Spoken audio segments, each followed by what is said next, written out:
Welcome to the Ignition News. We love to have you here, but remember to follow us on your favorite podcast platform. Click that like button, that subscribe button, and leave a comment below. It's going to be a great show. Welcome to the Ignition News. Let's get busy with the truth.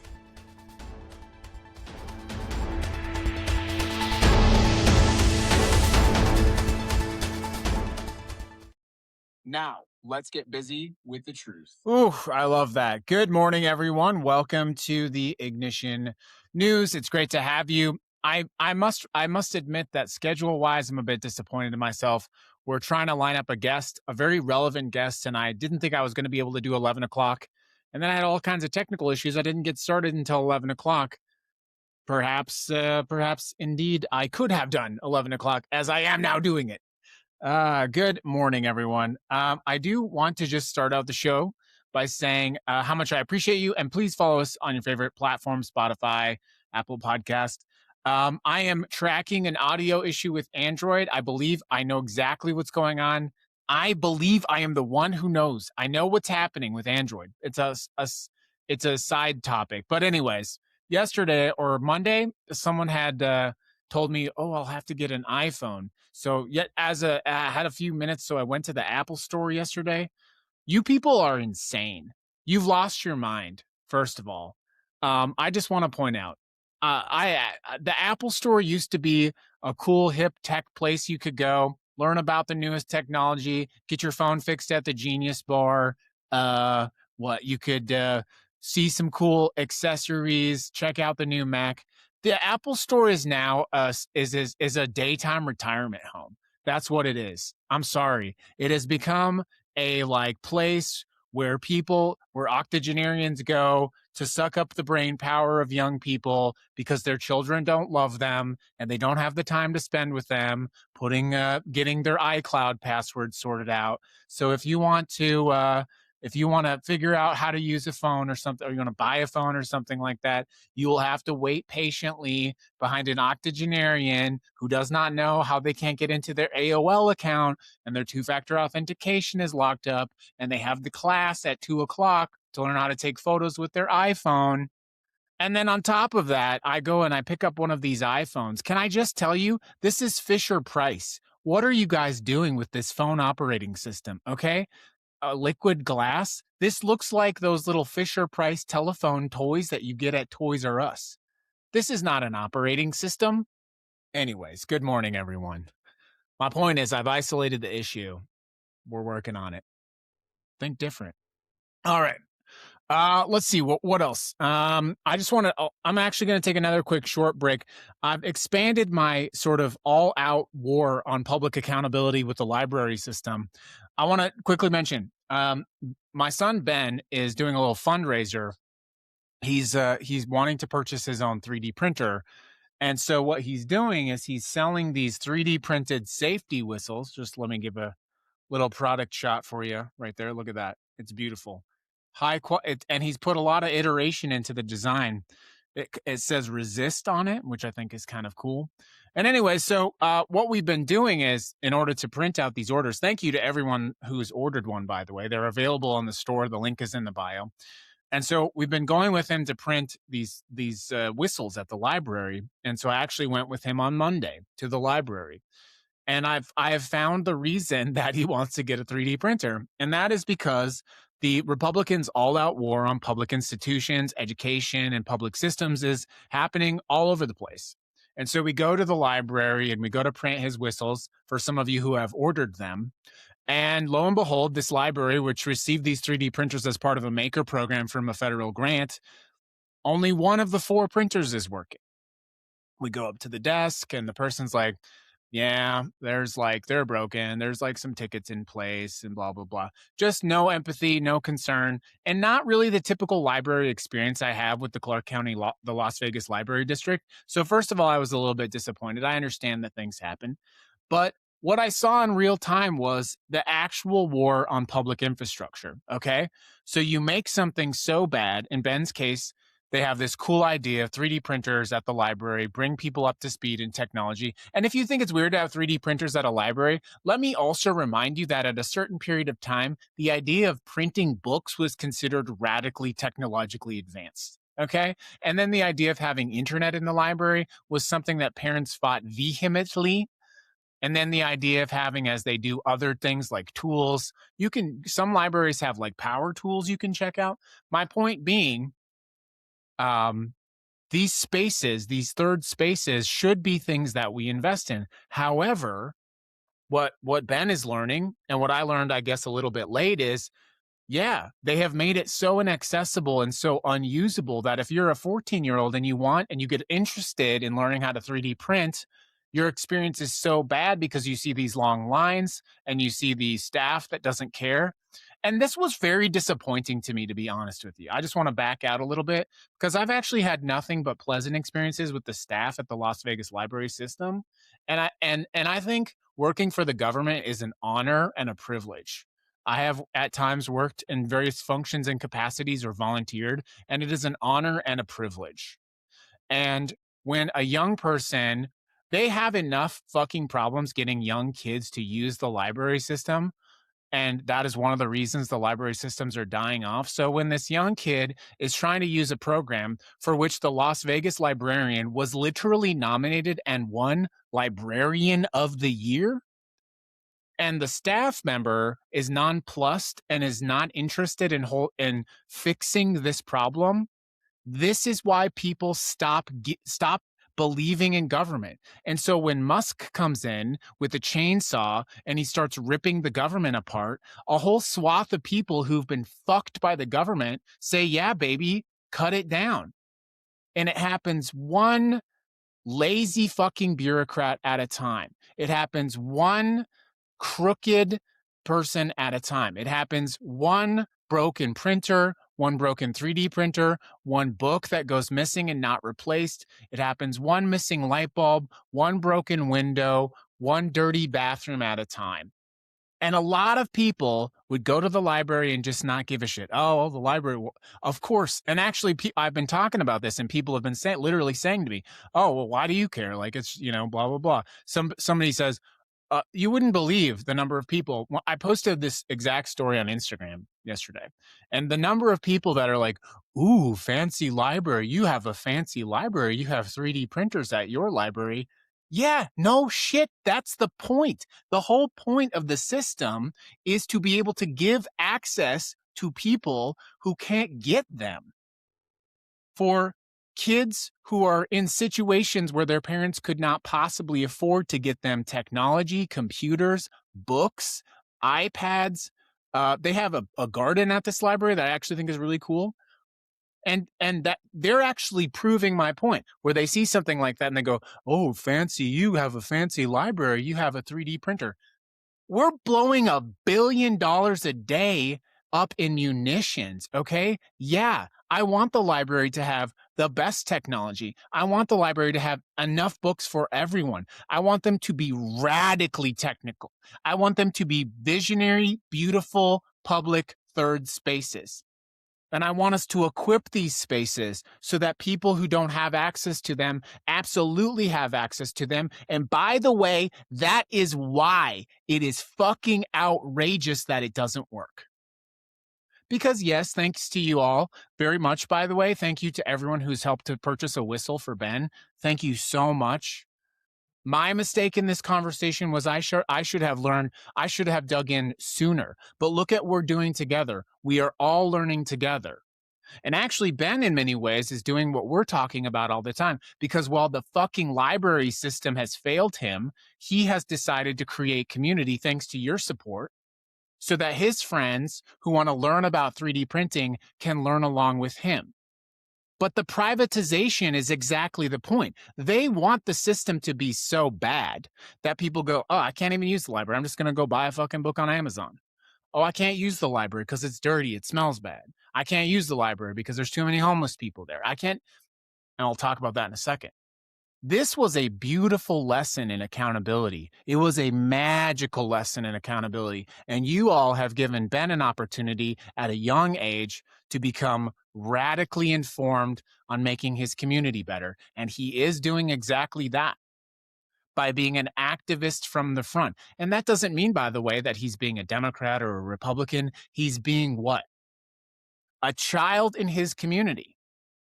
And there are other children in his community and adults who should have access to things that allow them to have better lives. And the funniest part of it all is the people who don't seem to understand, and maybe I'll back up a little bit. I've had people directly say to me, well, why do you care? Why should I care? You're proving the point.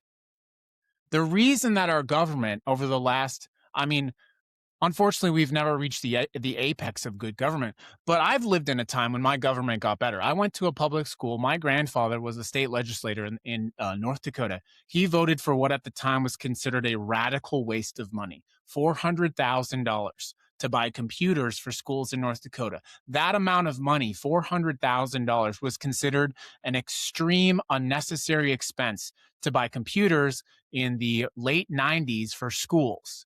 And he was basically called a radical liberal for doing that. But I went to a school that had a beautiful public pool. Ellie Berger Elementary had an amazing, beautiful pool that was great. We got to go swimming for free whenever we wanted to. It was clean, beautiful. They took care of that pool. The tax dollars took care of that pool. And we had computers, and I learned about the internet. I learned about all of these things. My teachers were excellent. I cannot stand people who are so divorced from reality that they accept getting kicked in the ass by billionaires. Because it is the billionaires who have done this to us. They've kicked us in the ass and said, oh, don't have good schools, don't have good libraries, don't have good education systems, don't have good roads. Buy it from me. Buy your rockets from me. Buy your internet from me. Buy all this shit from me. And we've allowed this to happen. And so people basically, what they do is, why are you wasting your time on the library? Why are you spending your time worrying about if the 3D printer at the library works or not? That's exactly the point. If your public library, which used to be a storied American institution, there would not be libraries today, by the way. If someone said, let's go put buildings where we put free books and we put free computers and we put free tools, there's bathrooms, there's seating, there's internet access, there's learning rooms, there's job services there. Let's go use our tax money and build these free centers where people can come and get these things for free. People would fucking lose their minds now. There would be protests on the street about it because they have so lost their ways, because they all think that one day they're going to be Elon Musk, but they will never be Elon Musk. They will always be closer to the homeless person at the library just trying to find a space to charge their phone than they will ever be on any time scale or frame to Elon Musk, full stop. And my point here is simple.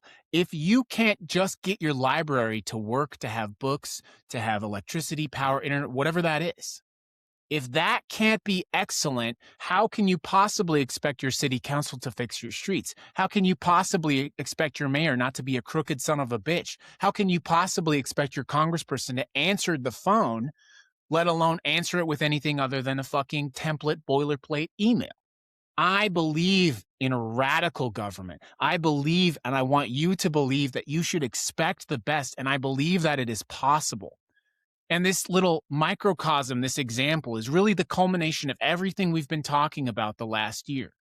And without even knowing it, right in front of my own eyes, my son was off learning this experience on his own and giving up in the faith and the good in the good idea of the library. But what a beautiful lesson to see. What an important lesson to be able to see. So I want to let you know what I've done about it. I have researched extensively how these printers got to the library. They were part of a federal program. They were part of a grant program. As I said, our librarian received an award, Librarian of the Year, for having innovative technical spaces. Well, it's time to earn that award, isn't it? But I'm also, as you know, I'm also patently obsessed with rules and fine print, and I will find the period and the comma, the extra sentence that gives you and me the extra rights necessary. Now, what I also know, by the way, is that because those printers were purchased as part of a federal grant, they already have the money to fix them. And they are required to have a certain amount of uptime. When your federal tax dollars go to buy something, the minimum expectation is that the thing that it bought works, right? And so now I, as one person, can hold the entire library district accountable to being better. And it's unpopular. Let me tell you, people are mad at me that I'm going at the library. But I would challenge you that they're not actually mad at me, they're just lazy. And so now I can take this entire toolkit that we have all been working on and show you in real time. It's not just complaining to the front desk that the 3D printer doesn't work at the Centennial Hills Library. It's taking the full force of our community, the law, the resources, and saying, in fact, I did say, I expect an update when you do fix these printers because I know that you have to do it. And the lazy IT person, I'm just going to be honest with you. I'm really disappointed in some of the people that work for this library district, making excuses about it. Oh, well, the industry standard is this and this and this. The industry standard for 3D printers is to only have 25% operation rate. You've got to fucking be kidding me. If we demand better from our government, we will get better from our government. And if you can't start at the simplest place, the library, then you will never fix the biggest thing. You will never fix it. It's been a while since we've had these powerful front-of-the-line lessons, hasn't it? We used to do this all the time on Rebel Radio. Do this thing. Let me show you how. This is an important, beautiful example of how to go right to the government and fucking get it fixed. And those printers will fucking get fixed. Or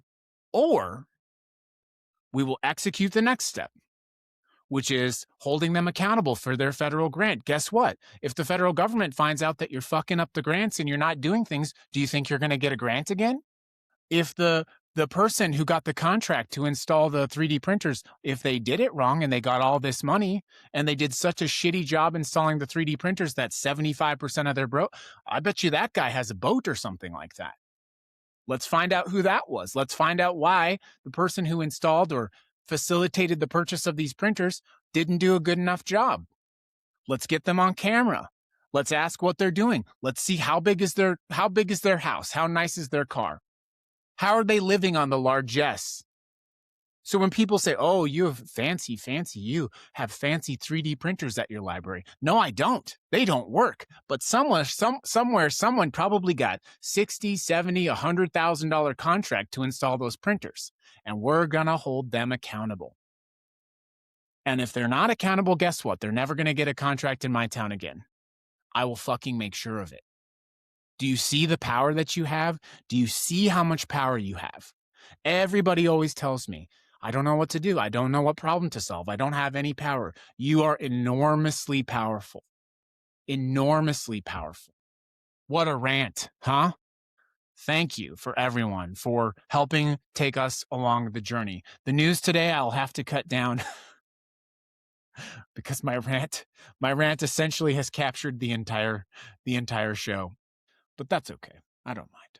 I think what I'll do instead of stories today is just cover the final thing. We talked about on Monday this picture of the president as Jesus Christ, right? I'm sure you've seen family members who saw that and they said, enough is enough. That's a good thing. And I see a lot of cynical people saying, oh, well, this is finally the line that they crossed. This is the line that finally got them. Is Trump looking like Jesus? That's the thing that finally turned all of these people?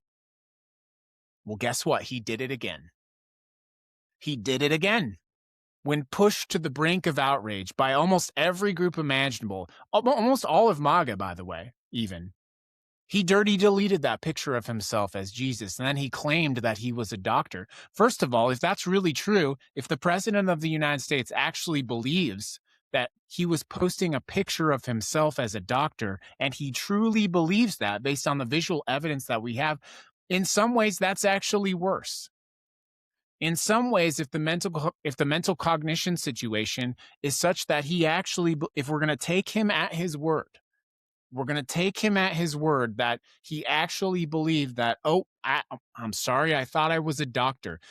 Of course you did. The last time I was actually just at the ER for my rabies vaccine. We all know this story. And you're right. I do remember now. The doctor at the hospital, by the way, Flamingo ER, very good. Excellent service. Appreciate you guys. Really good staff. Really, really good staff. So appreciative. I do recall, though, as I was getting ready to have the rabies shot, the doctor, the sliding doors opened up, and it was, whoa, and the doctor entered the room with a beautiful white robe, with sandals. There was light cascading behind him. There were soldiers, troops came up right into my hospital room. There was a nurse dressed in a 1940s costume. There was some kind of flying demon that nobody's really talking about that part of the picture. And they all just hovered around the doctor in his white robe with a beautiful red scarf as the doctor placed his hand on my head and said, "You are healed." So I get it. I get it. The point being, he did it again. Another AI slop picture of himself, this time apparently being lovingly embraced by Jesus. And I understand the people who tell you, oh, you shouldn't be outraged by this. That's not my point to have that conversation today. My point is, it goes right back to where we started the show. No one is going to do anything about that man. No one. No one is going to do anything about him. That train is like, you remember that movie Speed? That bus is just, Sandra Bullock is behind the wheel. There's nothing you can do to stop that. But you can do something locally. You can build your power locally. You can have an impact locally. You can have radical transformational change every single day. You are much more powerful than you think. You are much more capable of inflicting radical change, but you have to do it now. I had a whole script today. I know I had all my news stories. Bernie Sanders is blocking aid to Israel, military aid to Israel. I'm sorry, weapons sales. Is that the term? Got to get that right. Yes. Bernie Sanders is moving to block arms sales to Israel. Why do we constantly have to rely on Bernie Sanders? Why do I have to be the only one who does anything in this government? Why do I have to be the one who gets up, makes people feel hopeful, goes and blocks the arms sales? We'll talk about that tomorrow. Bernie Sanders, let me pull this up. The most popular American politician in the last decade has been Bernie Sanders. I know a lot of people don't like me because I like Bernie. That's fine. You're not going to convince me. I'm a Bernie bro. It's fine. It's true. Bernie Sanders first ran for office in 1972. He ran for the United States Senate in a special election in Vermont. Bernie Sanders got 1,571 votes. He got 2.2% of the vote. The winner in that election got 45,888 votes. Bernie Sanders got squashed like a bug in terms of the votes. It was a humiliating, embarrassing, politically career-ending defeat. In 1974, Bernie Sanders runs for the United States Senate, apparently the 1974 election. Bernie Sanders again finishes last, 5,901 votes. But do you see what he did? He nearly more than tripled the number of people who believed in him. 5,901 people is not small, not even close. Nonetheless, he lost, a devastating victory. Again, he lost, kicked to the ground again. I think he ran for governor. Look at that. He did. He ran for governor, 1.1% of the vote. 1976, he runs for governor again, 6.1% of the vote, 11,000 people. In 1986, he runs for governor again, Vermont. He gets 28,000 votes, 14% of the vote. He again runs, this time for mayor. In 1981, Bernie Sanders runs for mayor in Burlington, Vermont. He gets 4,030 votes, which is 43.4% of the votes. He wins that election so close that the next closest candidate had 4,020 votes. Only 10 people were the deciding factor between that man and becoming mayor. And then he wins again and again each time by a larger and larger margin. So he runs for House of Representatives, and he loses. 1988. He loses by less than 900 votes. He runs again, and he loses. 1990, he runs for United States House of Representatives in Vermont, and he wins decisively, 117,522 votes. He wins again in 1992. He wins again in 1994. He wins again in 1996, 1998, and then he becomes a United States Senator. Of course, in 2016, he runs an unbelievable, unprecedented primary election in spite of all odds, managed to become a very formidable candidate, is kneecapped by the Democratic Party establishment. And what I can tell you from my personal experience was collusion. Democratic Party colluded. And then he did it again in 2020. He runs, by the way, while still being a kick-ass senator, runs for president again in 2020. He has a heart attack in Las Vegas, Nevada. He's taken a UMC. He goes to a clinic, actually. He's having shortness of breath. He goes to a clinic. The doctor at the clinic says, "You're having a heart attack." They rush him to UMC on Charleston in Las Vegas. He emerges several weeks later. I saw him for the first time, and I was devastated after that. He was very weak and very frail. This man who's given all of this time, all of this public life, I thought he was not going to live much longer, to be honest with you. This is 2020, early 2020, right before the pandemic. And I heard him talking, very frail, very fragile, and I thought for sure he would drop out of the race. He's going to drop out. But he didn't. So he fights on after just having had a heart attack. This man who'd fought for public health care basically his whole life. And he gets stronger and stronger and stronger. He holds a formidable primary race and then comes right back to my home state in Nevada. And in Nevada, we had been building and building and building since the devastating loss in 2016. And in spite of massive political spending, in spite of massive effort from the Biden campaign, Bernie Sanders wins the 2020 Nevada caucus. Not only does he win it, he blows it out of the water. Bernie Sanders is well on his way to becoming the next president of the United States. When it is clear that his momentum is so incredible, so powerful, the entire Democratic establishment circles the wagons. The teams behind Biden force all of the other candidates to drop out of the race before South Carolina. Clyburn famously endorses Joe Biden before the South Carolina primary. Every candidate drops out except for Elizabeth Warren, and the reason that they asked Elizabeth Warren to stay in the race was so that they could take away the coalition building behind an alternative third-party progressive candidate. But then the fix was in. With all of the other candidates out of the race, it is now essentially Joe Biden versus two progressive candidates with two different visions. Congratulations, then, to your new president, Joe Biden. Democratic Party establishment spends the next 4 years lying to you and telling you that Joe Biden was not in a state of cognitive decline in spite of what you could clearly see.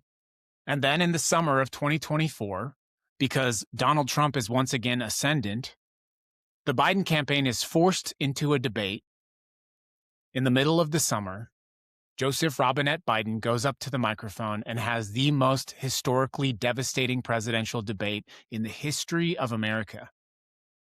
And collectively, 100 million Americans or more held their breath, gasping. I can't believe this is happening. I remember sitting in my car, and when I heard Joe Biden murmur on that fucking microphone, it was devastating. It was fucking devastating. They lied to us. And still now, this man who has been constantly kicked down by this system, this man who has been pushed around, thrown around, had his reputation besmirched. Elizabeth Warren, by the way, I don't know if you remember what Elizabeth Warren did to him. I'll have to cover that in a different show. After all of that, he is one of the only American politicians to look at what is happening, not just in Gaza, but now in Lebanon and now in Iran, this ongoing campaign of genocide, And Bernie Sanders, a Jewish man, one of the only American politicians to get up and to use the full force of his power as a United States Senator to demand a vote. Of course, we know what's going to happen. We all know. But that doesn't stop him from trying, does it? What a fucking inspiration. So when these fuckheads come and they go, "Oh, you're a Bernie bro, you're a Bernie bro, you're a Bernie bro." Yes, I am. Yes, I am. Because he taught me as a young man that everybody in my community had a seat at the table. That everybody in my community could fight against a storied political interest, and that sometimes you're going to win, but more often than not, you're going to lose. But it is the people who pick themselves up after they lose specifically that are the change makers. I'm going to close it out with one thing, and that is I've seen a lot of videos floating around that kind of disturb me, where it's like someone saying, the activist that you know is going to, is in a state of psychosis, and I really should give this more time. But they're basically saying, like, your favorite activist that you know is in a state of psychosis, and they're probably going to unalive themselves. Not me. This is the hardest I've ever worked. I'm exhausted. I work 12 hours a day sometimes. Then I come back and I do this. I am not exhausted. Not mentally. Nah, fuck it. I am exhausted. That's not what I was trying to say. And obviously, if you need care, or you know someone that needs care for their mental well-being, but I will not be defeated by something like that. I will not hear a message like that and be defeated by it. This is the fight of our lifetime. Do you understand that we're in the fight of our lifetime? I am energized by what we're building. I hope you are energized by what you're building. Yes, it's exhausting. Yes, it's tiring, but nothing ever built that was good was easy. There are bodies of human beings in the Hoover Dam. They died and they buried them in the cement of the dam because the project was so massive. I am energized by this. I believe that we can do this. I have to believe that we can do this. That's the show, everybody. Thank you for tuning in to today's edition of the Ignition News. Tomorrow's episode is recorded, so be sure to go check it out on your favorite podcast platform and see us live back here on Friday for our Friday edition of the Ignition News.